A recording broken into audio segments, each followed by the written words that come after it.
Hello students, आज हम लोग सेट थ्योरी पढ़ने वाले हैं कि सेट एक्चुअल में बहुत ज़्यादा इम्पॉर्टेंट चैप्टर हो जाता है। अब देखोगे जेईई मेन एडवांस में जो क्वेश्चन आते हैं उसमें हर क्वेश्चन में कुछ ना कुछ डेटा जो है सेट के फॉर्म में दिया जाता है। ठीक है, तो अगर हम सेट को नहीं समझेंगे तो हम वो क्वेश्चन ही समझ नहीं पाएंगे। ठीक है, अगर वही डेटा अगर नॉर्मल फॉर्म में देता, सेट यूज़ नहीं करता तो हम कर सकते थे, लेकिन वो सेट में उलझा दिया। तो वो डेटा सेट के फॉर्म में देता है जनरली, जेईई मेन और एडवांस, खास करके एडवांस में ज़्यादा ऐसा करता है। तो इसलिए हम लोग को सेट का नॉलेज बहुत ज़रूरी है। ठीक है, और एक तो सेट में डायरेक्ट क्वेश्चन आते ही हैं और बाकी हर क्वेश्चन में सेट में इनडायरेक्टली जो डेटा सेट फॉर्म में दिया जाता है। ठीक है, तो इसलिए ज़रूरी है। अब सेट देखो होता है क्या मैथ्स में, सेट क्या चीज़ है। ठीक है, तो लिख लीजिए, it is the collection of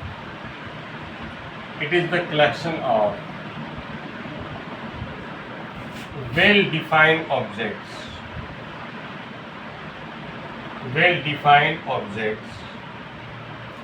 ठीक है, अब बताओ वेल डिफाइंड का क्या मतलब हुआ। ठीक है, तो इस वेल डिफाइंड ऑब्जेक्ट का कलेक्शन को ही हम लोग सेट बोलते हैं। वेल डिफाइंड ऑब्जेक्ट का समूह को क्या बोलेंगे हम लोग, सेट बोलेंगे। अब ये वेल डिफाइंड ऑब्जेक्ट कैसे होगा।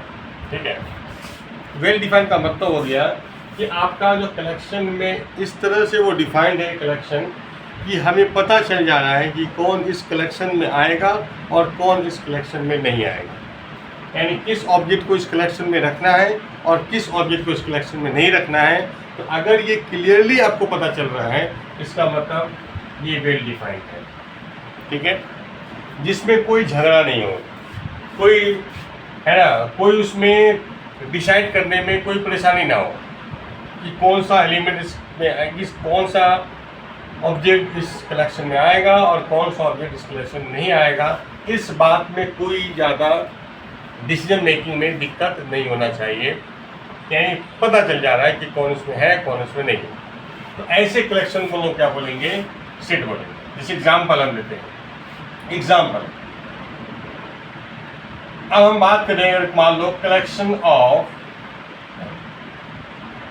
इंटेलिजेंट स्टूडेंट्स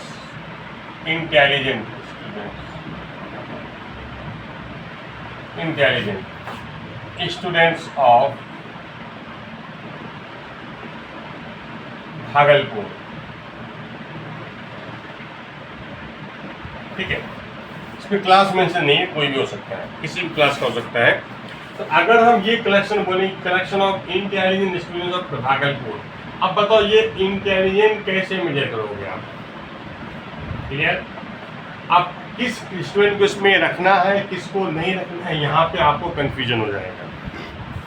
क्योंकि हर बच्चा इंटेलिजेंट होता है कि नहीं। आप किसी बच्चे को अगर हम इस कलेक्शन में नहीं रखेंगे तो वो बच्चे जो बुरा मान जाएगा।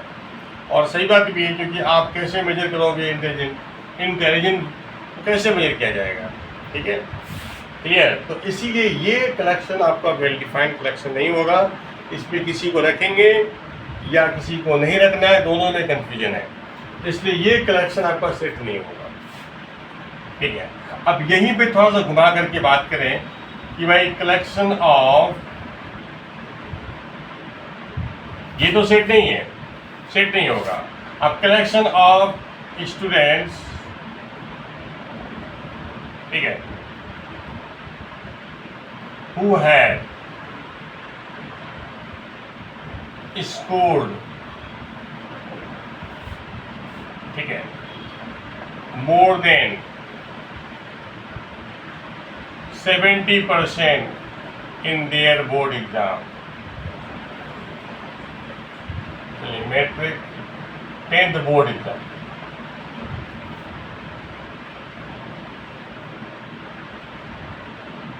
अगर हम ये डिफाइन कर लें, बताओ अब ये कलेक्शन क्या होगा, सेट हो जाएगा। क्योंकि जिस बच्चे ने 70% से ज़्यादा स्कोर किया है 10th बोर्ड एग्जाम में, ज़्यादा मतलब 70% से तो ज़्यादा होना चाहिए, तो वो बच्चा इस कलेक्शन में आएगा। अब बताओ, अब इसमें कोई कन्फ्यूजन नहीं है ना। तो जिस भी बच्चे को देखना है तो उसका आपको क्या करना है, 10th बोर्ड एग्जाम का मार्कशीट को देखना है। अगर उसमें 70% आया या उससे कम आया तो वो बच्चा इस कलेक्शन का मेंबर नहीं होगा, वो स्टूडेंट इस कलेक्शन में नहीं आएगा।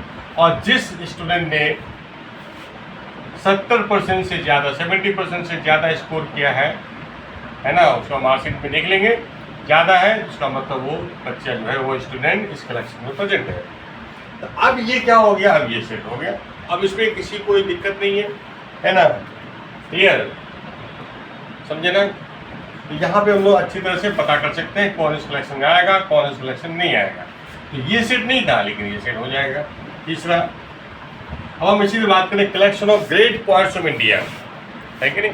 तो ये बताओ कलेक्शन ऑफ सेट होगा क्या, नहीं होगा, क्योंकि हमको किसे पता चला ग्रेटनेस कैसे मेजर करेंगे आप, तो ग्रेटनेस मेजर नहीं कर सकते आप, इसीलिए ये कलेक्शन भी आपका सेट में नहीं आएगा। समझ में आ रहा है आपको। अब हम बात करें कलेक्शन ऑफ इंटीजर्स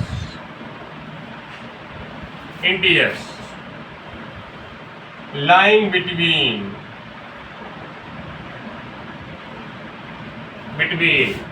2 and या -2 and 3। अब बताओ, अब ये बताओ सेट क्या होगा, ये सेट होगा क्या नहीं होगा, ये कलेक्शन, यस कलेक्शन सेट होगा, क्योंकि हमको पता है कि इंटीजर कौन सा होता है ना। अब ये बोला कि -2 से 3 के बीच में जितने भी इंटीजर्स हैं उसका कलेक्शन की बात हो रही है, अब ये सेट हो जाएगा, क्योंकि -2 से 3 के बीच का इंटीजर क्या क्या होता है सर, -1, 0, 1, 2, बस क्लियर, इतने ही नंबर है। हम पता कर सकते हैं ना, अगर मान लो कोई पूछेगा मुझे कि भाई बताओ इसमें 0 एलिमेंट है क्या इसका, यस तो 0 इंटीजर है और इनके बीच में है तो है कलेक्शन में। क्या 1.5 इस कलेक्शन में आएगा, यस नहीं आएगा, क्योंकि 1.5 इंटीजर नहीं है, इसके बीच में तो है लेकिन इंटीजर नहीं है, इसका मतलब ये इस कलेक्शन में नहीं आएगा, इस कलेक्शन का मेंबर नहीं है, ऑब्जेक्ट नहीं है, ठीक है। तो मुझे पता चल रहा है कि इसमें कौन सा आएगा, कौन सा एलिमेंट आएगा, कौन सा ऑब्जेक्ट आएगा, कौन सा ऑब्जेक्ट नहीं आएगा।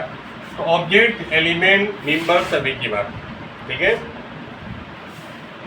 सेट का एलिमेंट बोलो या सेट का ऑब्जेक्ट बोलो या सेट का मेंबर बोलो, एक ही बात है। तो इस तरह से पता चल रहा है कि ये आपका कलेक्शन सेट हो जाएगा। समझ में आ रहा है, एटसेट्रा ऐसे लोग पता कर सकते हैं। तो जिसमें भी आपको एलिमेंट डिसाइड करने में कोई परेशानी नहीं हो रही है, इसीलिए हम डिसाइड कर सकते हैं कौन इसमें आएगा और कौन इसमें नहीं आएगा, तो वो कलेक्शन आपका सेट हो जाएगा, ठीक है। तो आप आई थिंक अब समझ चुके होंगे, ठीक है।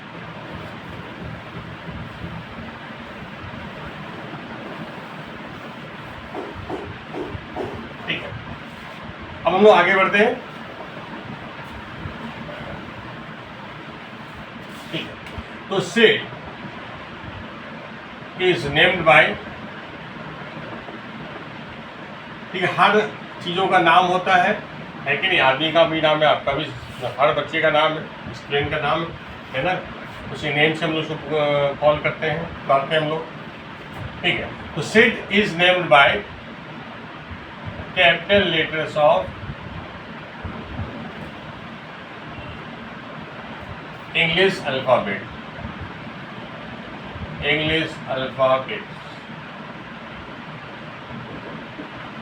ठीक है।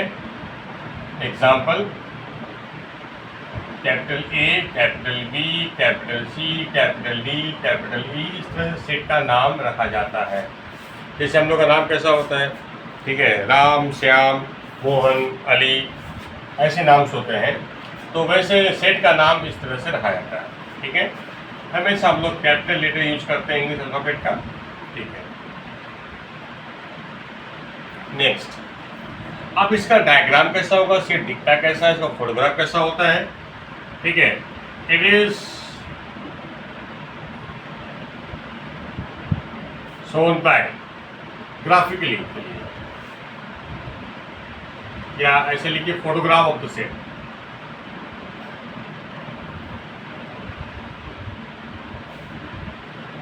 सेट कैसा दिखाई पड़ेगा, सिंबल कैसा सेट को दिखाने का क्या तरीका होता है, वो हम लोग बात करते हैं। तो इस तरह से कर्ली ब्रैकेट यूज़ कर लेते हैं, कर्ली ब्रैकेट यूज़ कर लेते हैं। जैसे एग्जांपल, एक कलेक्शन मान लो है -2, -1, 0, 1, एक कलेक्शन है, एक सेट है। अब इसका नाम हम लोग कैपिटल A रख दिया तो ये तो आपका नाम हो गया, ये सेट का फोटोग्राफ हो गया, ये पूरा सेट का फोटोग्राफ हो गया, है कि नहीं। यहाँ पे क्या दिख रहा है कि इस सेट में ये सब एलिमेंट है या मेंबर है या ऑब्जेक्ट है। दो एलिमेंट को सेपरेट करने के लिए बीच में हम लोग कॉमा यूज कर रहे हैं, है कि नहीं। इस तरह से सेट को दिखाया जाता है। क्लियर हो गया। अब हम लोग कुछ बात करेंगे कुछ स्टैंडर्ड सेट्स के बारे में। स्टैंडर्ड सेट्स के बारे में बात करेंगे, ठीक है। क्या क्या सेट्स है भाई। सबसे पहले एक सेट होता है जो हम लोग एम्प्टी सेट बोलते हैं। एम्प्टी सेट ऐसा भी तो होगा कोई कलेक्शन जिसमें कुछ भी नहीं है, कोई एलिमेंट ना हो। एम्प्टी सेट या नल सेट, ठीक है, खाली सेट है। इसके लिए बस क्या होता है कि हम लोग सेट का जो नाम देने के लिए एक ग्रीक लेटर का यूज करते हैं, लेकिन ये भी कैपिटल लेटर होता है। इसका नाम हो गया ये। अब स्टैंडर्ड का मतलब क्या हुआ कि स्टैंडर्ड का मतलब हो गया कि जो दुनिया में फेमस है कि नहीं, जिसको हर स्टूडेंट पता होता है, हर स्टूडेंट को पता होता है कि ये कौन सा सेट है ना, उस नाम से आपको वाकिफ रहता है, पता होता है उसको। जैसे एग्जांपल फोन में क्या है, ओप्पो सबको पता होता है ना, सैमसंग, एप्पल, ये सब स्टैंडर्ड कंपनी है, ये सबको पता रहता है, ऑलमोस्ट सभी लोग जानते हैं इसके बारे में। उसी तरह से जो भी पढ़ने वाले बच्चे होंगे, स्टूडेंट होगा, उस सबको इन सेट का नाम पता होता है। क्लियर। कैपिटल 5 का मतलब सबको पता है कि ये एम्प्टी सेट है, नल सेट है। ये कैसे दिखाई पड़ेगा, इसका फोटोग्राफ कैसा होगा, तो ये ऐसा होगा, क्योंकि इसमें कुछ एलिमेंट नहीं है, हैविंग नो एलिमेंट। यानी इस सेट में कोई भी एलिमेंट नहीं है, कोई भी ऑब्जेक्ट नहीं है, जीरो भी नहीं है, देखिएगा जीरो भी नहीं है, कुछ नहीं है, वैकेंट है, खाली है, ठीक है। इस सेट का नाम हम लोग कैपिटल 5 लिखते हैं।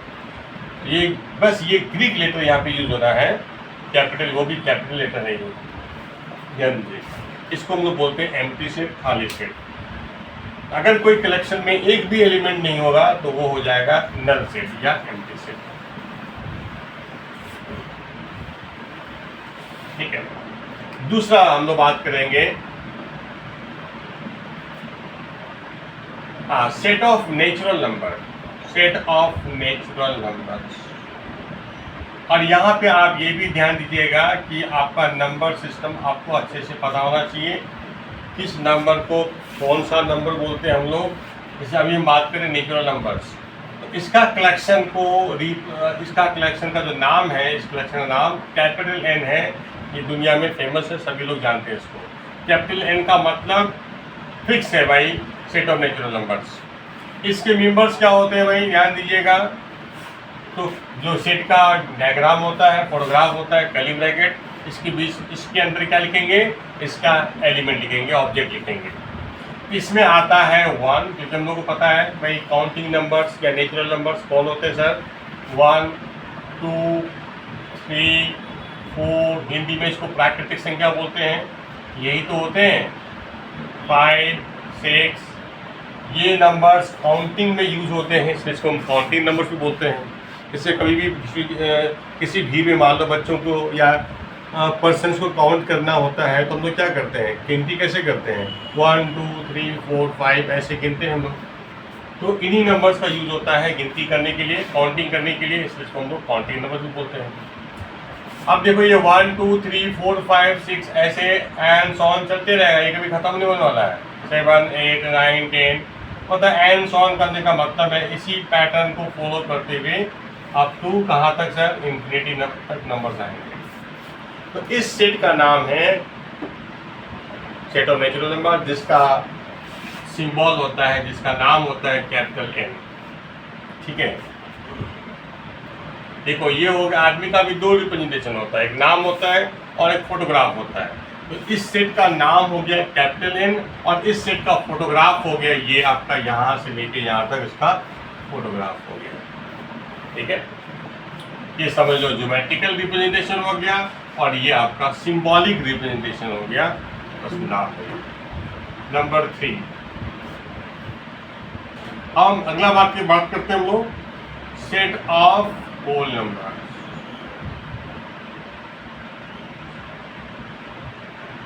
सेट ऑफ होल नंबर्स, इसका नाम हम लोग कैपिटल W रखते हैं। इसके ऑब्जेक्ट क्या क्या होते हैं? देखो होल नंबर्स कौन कौन होते हैं सर?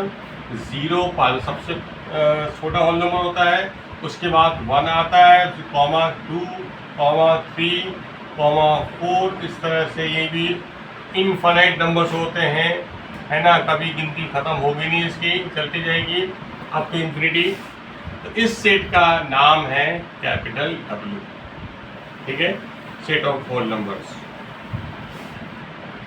तीसरा, चौथा मतलब, अब देखिए सबसे पहले आपने काउंटिंग नंबर देखा होगा, उसके बाद होल नंबर, 0 का इन्वेंशन होता है, 0 एक नंबर बन जाता है, उसको बोलते हैं होल नंबर्स। इसके बाद आता है दुनिया में, हम लोग जानते हैं, क्लास 6 में आ जाते हैं हम लोग और पढ़ते हैं इंटीजर्स,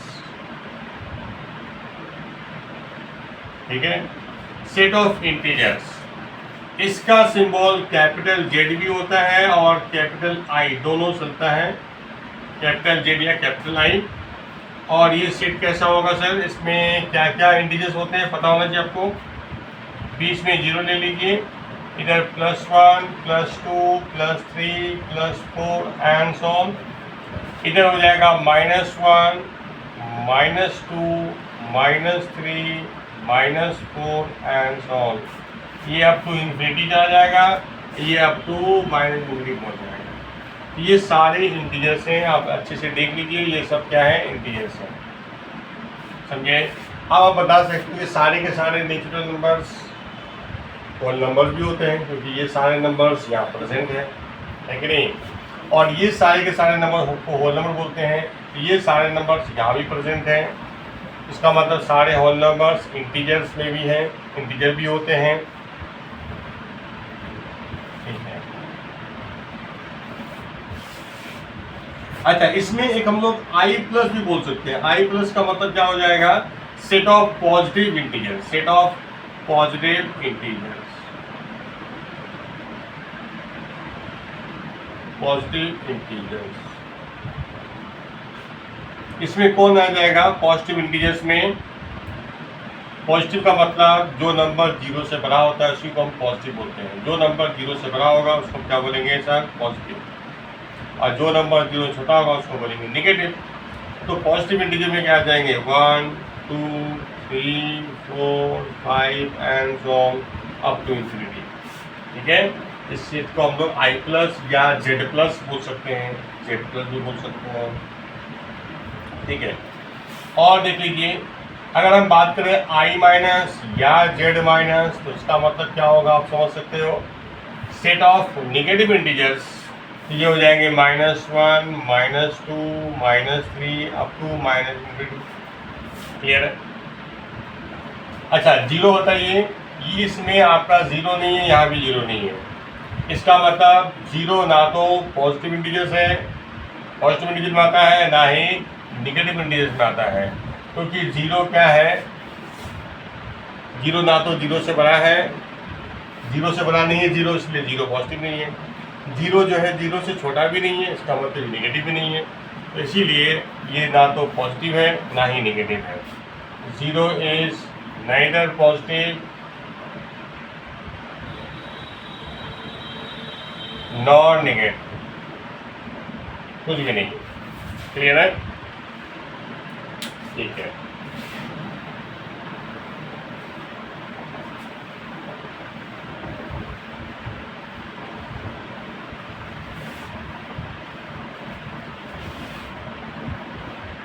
ये हो गया आपके पॉजिटिव इंटीजर्स। अच्छा, यहाँ पे एक बात हो सकती है भाई, set of non negative integers. अब इसमें क्या होना जाएंगे? निगेटिव इंटीजर्स, इसका कोई स्पेशल नाम नहीं है।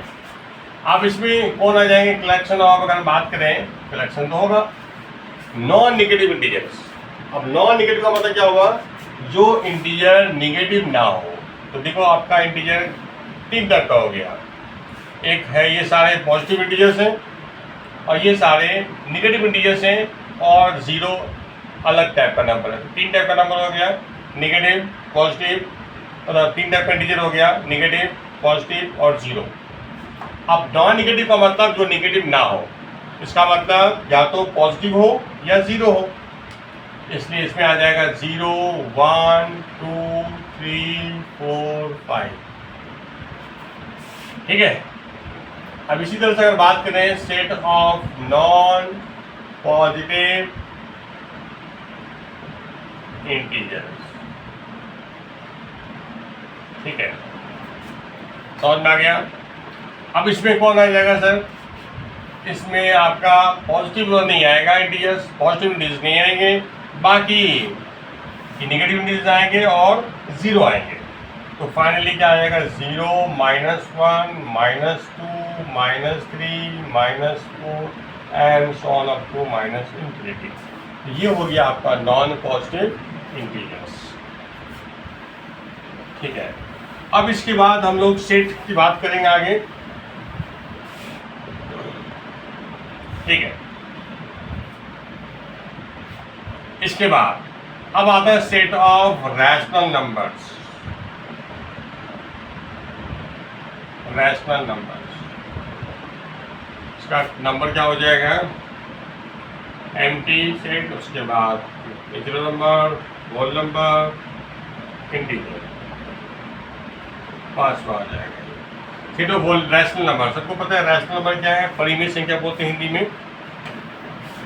वो नंबर जो या तो zero integer by integer form में हो, पी/क्यू फॉर्म में हो। जो भी नंबर पी/क्यू फॉर्म में होता है या पी/क्यू फॉर्म में एक्सप्रेस कर सकते हैं, लिख सकते हैं। जिस भी नंबर को पी/क्यू फॉर्म में एक्सप्रेस कर सकते हैं, जहाँ पे क्या है सर, पी और क्यू दोनों इंटीजर है, पी और क्यू दोनों इंटीजर है, ऐसे नंबर्स को हम लोग बोलते हैं रैशनल नंबर। ठीक है। यहाँ पे क्यू ज़ीरो नहीं होना चाहिए, पी क्यू इंटीजर होना चाहिए लेकिन क्यू ज़ीरो नहीं होना चाहिए। ठीक है। अब कोई भी दो नंबर के बीच में अब रैशनल नंबर तो इनफाइनाइट होते हैं, इसलिए उसको हम लोग इस तरह से दिखा नहीं पाएंगे, क्योंकि यहाँ तो आपका इंटीजर्स क्या, जीरो के बाद सीधा 1 था, फिर 2 था, फिर 3 था। इंटीजर्स तो इस तरह से होते हैं। लेकिन रैशनल नंबर में दो नंबर के बीच में आप देखोगे तो अनगिनत इनफिनाइट नंबर आप लिख सकते हो। दो नंबर के, दो रैशनल के बीच में without following a certain pattern, यानी कोई ऐसा फिक्स पैटर्न को फॉलो नहीं करता है, और आप बहुत सारे नंबर्स लिख सकते हो रैशनल नंबर। आपने देखा होगा कोई भी दो नंबर के बीच में हम लोगों को पूछा जाता है 10 रैशनल नंबर लिखो, 20 रैशनल नंबर लिखो, लिख सकते हैं हम लोग, कोई दिक्कत नहीं। तो इसका मतलब है कि आप, और यहाँ विदाउट एनी फिक्स पैटर्न को नंबर्स आते रहते हैं, तो इसलिए हम लोग इस तरह से दिखा नहीं सकते हैं। इसको दिखाने का एक और तरीका होगा, हम लोग बाद में समझेंगे। फिलहाल के लिए हम लोग इस सेट का नाम याद रख लेते हैं। इस सेट का नाम है कैपिटल क्यू। इस सेट का नाम है कैपिटल क्यू। अब अगर बात किया जाए कि रैशनल नंबर होते कौन है, जैसे एग्जाम्पल देखो ध्यान से, रैशनल नंबर कौन होते हैं? जैसे 2/5 है, 2 इंटीजर है, 5 इंटीजर है, ये जीरो नहीं है, तो आपका रैशनल नंबर हो गया। तो ये नंबर इस कलेक्शन में प्रेजेंट है। और एग्जाम्पल देखिए, -1/5, ये -1 इंटीजर है, 5 इंटीजर है। -2/3, -2 इंटीजर है, 3 इंटीजर है। ये सब क्या है? इंटीजर है, रैशनल नंबर है, तो ये सब रैशनल नंबर है। ये ओवरऑल 2/5 रैशनल नंबर है, -1/5 रैशनल नंबर है, -2/3 रैशनल नंबर है। ठीक है। और एग्जाम्पल देख लीजिए, 2 केवल लिखा हमने, तो 2 को लिख सकते हैं 2/1। जो भी नंबर्स को आप इंटीजर बाय इंटीजर फॉर्म में लिख सकते हो वो सब रैशनल नंबर है। तो इसी प्रकार से 3 को भी लिख सकते हैं 3/1, तो 3 भी रैशनल नंबर होगा। इसका मतलब हर इंटीजर आपका रैशनल में आएगा। ये सब भी रैशनल नंबर हो गया। अच्छा बताओ 1.5 के नंबर कैसा होगा? 1.5 इसको हम जानते हो ना, 1 पॉइंट उड़ा देते हैं हम लोग, और इसके बदले में, पॉइंट के बदले में नीचे 1 लिखते हैं, और पॉइंट के इधर जितना भी अंक होता है, जितना भी डिजिट होता है, उसके लिए बदले में 1 0 लिखते हैं। 1 डिजिट 1 0, तो यानी आप 15/10 integer by integer rational number है, इसका मतलब 1.5। ठीक है। तो वो 2.57 है, तो इसको हम लोग क्या करेंगे, उड़ा करके पॉइंट के बदले में 1, और इधर जितना भी अंक है उतना 0। इसका मतलब जो 2.57 है वो एक्चुअल में ये है, मतलब इंटीजर बाय इंटीजर। इसका मतलब ये नंबर क्या है? रैशनल नंबर है। ठीक है, तो ये रैशनल नंबर, समझे ना। ये सब रैशनल नंबर में आ गया। आपको पता होना चाहिए कि डेसिमल दो टाइप का होता है, एक टर्मिनेटिंग और दूसरा नॉन टर्मिनेटिंग, है ना, पता है आपको अच्छे से।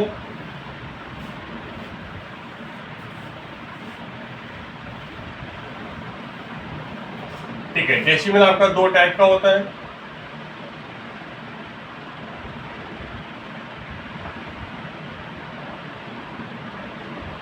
ठीक है, समझे। टर्मिनेटिंग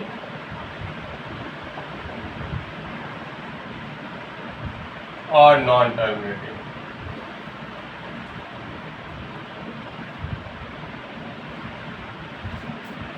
टर्मिनेटिंग का मतलब हो गया जो डेसिमल के पॉइंट के बाद स्टॉप कर दिया, है ना, डेसिमल के बाद डिजिट स्टॉप, ये 2.57 है, पॉइंट के बाद दो डिजिट आया उसके बाद रुक गया, उसके बाद कोई डिजिट नहीं है, तो ये टर्मिनेट कर गया।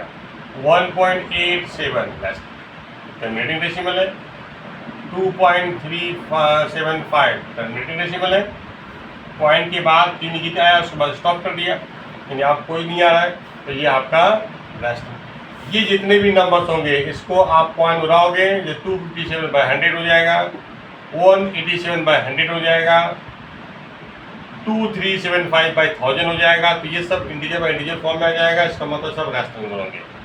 तो जो भी टर्मिनेटिंग डेसिमल होगा वो सब रैशनल नंबर में ही आते हैं। अब नॉन टर्मिनेटिंग देखो ध्यान से, ये भी दो टाइप का होता है, ठीक है, with recurring, without recurring, without recurring.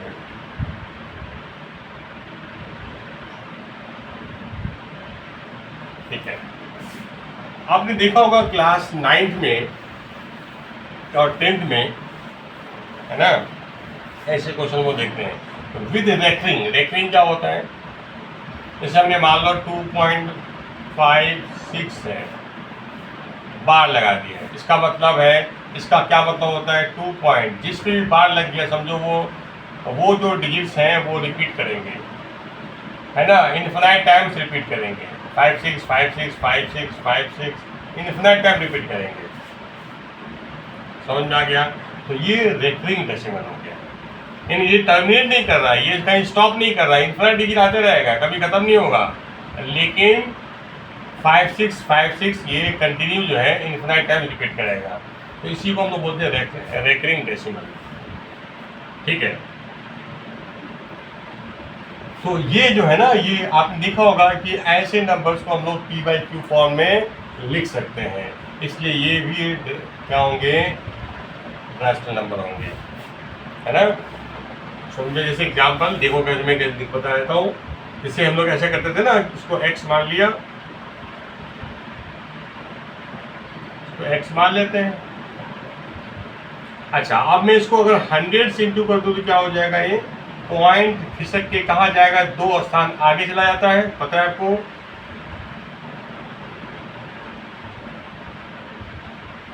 ये पॉइंट यहाँ पे आ गया है, 256 के बाद पॉइंट आएगा और ये 5 6 5 6 पे चलते रहेगा। अब देखो, अगर हम इसमें से इसको माइनस कर लें तो देखो, तो मैं ध्यान से भी लिख रहा हूँ, दोबारा मैं लिख रहा हूँ उसको, 256 के बाद 5 6 5 6 5 6 चलते रहेगा।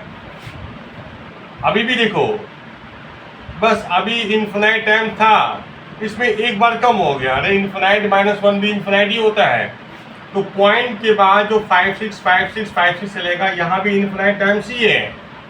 अब इसके नीचे में लिख रहा हूँ इसको और माइनस करूँगा, 5 6 5 6 5 6, ये भी इन्फिनाइट टाइम सी आएगा। अब आप माइनस सब्ट्रैक्ट कर लो दोनों साइड, ये आ गया 99x और ये आ गया 256 -2 254, इसका मतलब x क्या हो गया, 254/99। समझ में आ गया। तो ये देखो इंटीजर है, ये भी इंटीजर है, इसका मतलब अरे x क्या है, यही तो नंबर है, यानी ये नंबर है, यानी ये है। इसका मतलब ये नंबर क्या है, रैशनल नंबर है, क्योंकि इंटीजर बाय इंटीजर फॉर्म में आ रहा है। तो जिस भी नंबर को आप इंटीजर बाय इंटीजर फॉर्म में लिख सकते हो वो सब रैशनल नंबर होता है, ठीक है। तो यहाँ पे जान लीजिए कि रैशनल नंबर का डेसिमल दो टाइप का होता है, या तो टर्मिनेटिंग होगा, या अगर नॉन टर्मिनेटिंग हुआ तो रेकरिंग वाला होगा, समझिए। जब भी number integer by integer form में होगा तो उसका डेसिमल दो टाइप का बनेगा, या तो टर्मिनेटिंग वाला, या नॉन टर्मिनेटिंग होगा तो फिर रेकरिंग होगा। और अब जो नंबर आप जान लो कि जिस भी नंबर को आप इंटीजर बाय इंटीजर फॉर्म में नहीं लिख पाओगे, उसका डेसिमल इस टाइप का होता है। तो वो टर्मिनेट भी नहीं करता है और कभी इसमें कोई आप बार भी नहीं लगा पाओगे, कि रेकरिंग साइन भी नहीं लगा पाओगे। जैसे एग्जांपल, मैं अगर लिखूँ 2.015671183, मैं अनाप शनाप रैंडमली कुछ भी नंबर रखते जाऊँगा। अब बताओ उसमें बार कैसे लगाओगे, ये रेकरिंग मतलब स्टॉप ही नहीं कर रहा है, और हम कोई जो सेट ऑफ डिजिट्स कलेक्शन है ना, कोई भी डिजिट्स रिपीट भी नहीं कर रहा है ना, बार बार आ भी नहीं रहा है। तो रैशनल नंबर का डेसिमल ऐसे ही होगा, पॉइंट के बाद इनफाइनाइट नंबर्स होंगे, लेकिन क्या होगा कि आप रेकरिंग नहीं लगा पाओगे, ठीक है। एग्जाम्पल हो गया, और एग्जाम्पल ले लेते हैं। मान लो 1.1, फिर 2, 1 1 1, फिर 2 1 1 1 1। ऐसा एक रेगुलर पैटर्न दिख रहा होगा, लेकिन आप यहाँ पे पार नहीं लगा पाओगे। इसका मतलब ये भी क्या होगा, इर्रेशनल नंबर होगा। तो इर्रेशनल नंबर में ये होता है कि पॉइंट के बाद आप देखोगे, अगर इसको डेसिमल में, इर्रेशनल नंबर को जब डेसिमल में कन्वर्ट करते हैं तो इसी टाइप का डेसिमल बनता है, टर्मिनेटिंग भी नहीं करेगा और रेकरिंग भी नहीं लगेगा, है ना। तो समझो वो इर्रेशनल नंबर का डेसिमल है, ठीक है। अब देखो फेमस इर्रेशनल नंबर कौन होते हैं, फेमस। इसीलिए आप देखोगे कि इर्रेशनल नंबर का जो जानते हो ना, इर्रेशनल नंबर में पॉइंट के बाद इन्फिनिट डिजिट आएगा, और जब पॉइंट के बाद इन्फिनिट डिजिट आएगा तो इसका मतलब सारे डिजिट को आप याद रख नहीं पाएंगे, है। जैसे √2 एग्जाम्पल में देखोगे। अच्छा, तो सबसे पहले हम बात कर लें 6 नंबर में, सेट ऑफ इर्रेशनल नंबर।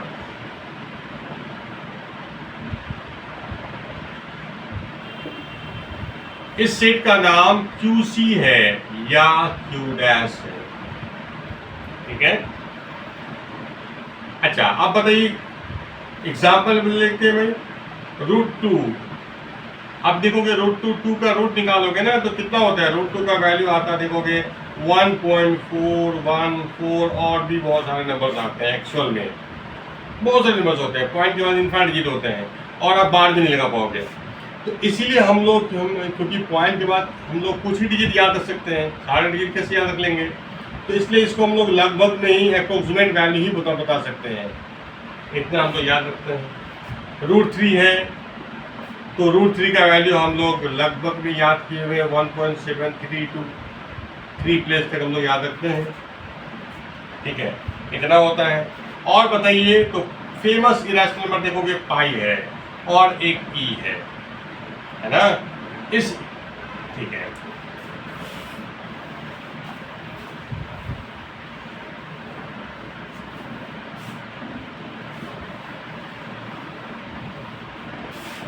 अब देखो हमने बात कर रहा हूँ फेमस इरेशनल नंबर पाई और ई, ठीक है। पाई एक इरेशनल नंबर है ना, और इसकी वैल्यू ए स्मॉल पाई लेटर से इसको डिनोट करते हैं हम लोग, ये ग्रीक लेटर है, स्मॉल पाई स्मॉल लेटर है, और इसका वैल्यू हम लोग, ये भी इरेशनल नंबर है तो इसका मतलब इसका वैल्यू एग्जैक्ट तो आप याद रख नहीं पाओगे, है ना। तो ये वैल्यू लगभग में 3.14 होता है, और लगभग में इसका वैल्यू जो है वेरी क्लोज टू 22/7 होता है, या ऐसा होता है। एक्चुअल में देखा जाए तो इनके बीच में होता है, हल्का सा इससे ज़्यादा होता है और हल्का सा इससे कम होता है, बीच में आता है। तो है ना, लगभग में बराबर है, वेरी क्लोज है, आपस में वैल्यू वेरी क्लोज है, तो हम लोग इसको याद रख लेते हैं। लेकिन ये याद रखना जरूरी है कि पाई का वैल्यू इतना नहीं होता है कि 22/7 आप देखोगे तो ये इंटीजर बाय इंटीजर है, ये तो रैशनल हो गया, जबकि हम लोग को पता है कि पाई क्या है, ये रैशनल नंबर है। ठीक है, इसलिए कभी भी इसके बराबर नहीं हो सकता, क्योंकि जो नंबर रैशनल होगा वो इरेशनल कभी नहीं हो सकता, और जो इरेशनल नंबर है वो रैशनल कभी नहीं हो सकता। दोनों अपोजिट नंबर्स होते हैं। इसलिए आपका पाई जब इरेशनल नंबर है तो फिर 3.14 कैसे हो जाएगा, क्योंकि 3.14 का मतलब रैशनल नंबर, डेसिमल स्टॉप कर दिया, टर्मिनेटिंग डेसिमल रैशनल नंबर, तो ये भी रैशनल है, ये भी रैशनल है। तो इसलिए पाई एग्जैक्टली ना तो इसके बराबर है ना इसके बराबर है, तो लगभग में इसकी वैल्यू है ना, हम लोग ऐसा लिख देते हैं। एक्चुअली में इसका जो वैल्यू है पॉइंट के बाद 1/4 के बाद इन्फिनिट डिजिट आने वाले हैं, 0.3.14 बहुत सारे नंबर आने वाले हैं।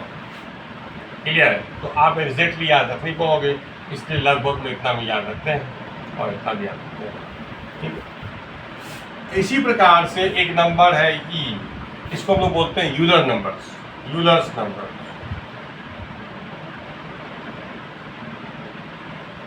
और ये भी इरेशनल नंबर है, इसका मतलब यहाँ भी क्या होगा, पॉइंट के बाद इनफाइनाइट डिजिट्स आएंगे, तो इसको हम लोग याद रख लेते, 2.718 समथिंग होता है, तो 2.71 याद रख लिया, काफ़ी है। ठीक है, लगभग में अप्रोक्सीमेटली इक्वल टू इतना होता है। ठीक है, ये हो गया सेट ऑफ इरेशनल नंबर। जिस सेट का नाम क्या क्यू डैश या क्यू सी है। ये डैश इंडिकेट्स है ना कंप्लीमेंट, सी भी कंप्लीमेंट किया है, जो हम लोग बाद में पढ़ लेंगे 7 नंबर।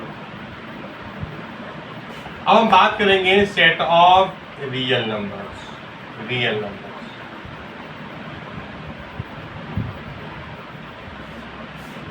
इसका नाम होता है कैपिटल आर, कैपिटल आर। ठीक है, अब देखो रियल नंबर्स कौन होते हैं, जो नंबर रैशनल होता है वो भी रियल होता है, जो इरेशनल होता है वो भी रियल होता है। क्लियर, तो रियल नंबर्स वो होते हैं जो भी नंबर या तो रैशनल कैटेगरी में होगा या इरेशनल कैटेगरी में होगा, दोनों अपोजिट कैटेगरी है। जो नंबर रैशनल है तो वो रैशनल ही है, और जो इरेशनल है तो वो इरेशनल ही है, और दोनों को मिला दो, रैशनल भी ले लो इरेशनल भी ले लो, वो सबको बोलेंगे रियल नंबर्स। जो नंबर रैशनल है वो भी रियल है, जो नंबर इरेशनल है वो भी रियल है। तो इस तरह से इसका नाम है कैपिटल आर, इस सेट का नाम क्या है, कैपिटल आर। क्लियर है ना, रैशनल नंबर्स भी हैं और इरेशनल भी है। इन सेट कलेक्शन ऑफ या set of all rational as well as irrational numbers। ठीक है, आपने अब तक जो पढ़ा है वो रियल नंबर ही पढ़ा है, अब तो क्लास 10 जो हम लोग पढ़ते हैं वो सारा का सारा नंबर रियल नंबर ही होते हैं। क्लियर, तो ये रैशनल नंबर है तो वो भी रियल है, जो इरेशनल नंबर है वो भी रियल है, इतने नंबर पढ़ते हैं हम लोग। ठीक है, तो ये सारा रियल नंबर हो गया, इसका सेट का नाम कैपिटल आर हो गया। तो इस तरह से हम लोग स्टैंडर्ड सेट्स के बारे में पढ़ चुके हैं, और हम लोग बाकी नेक्स्ट क्लास में हम लोग आगे इसको देखने वाले हैं। Thank you.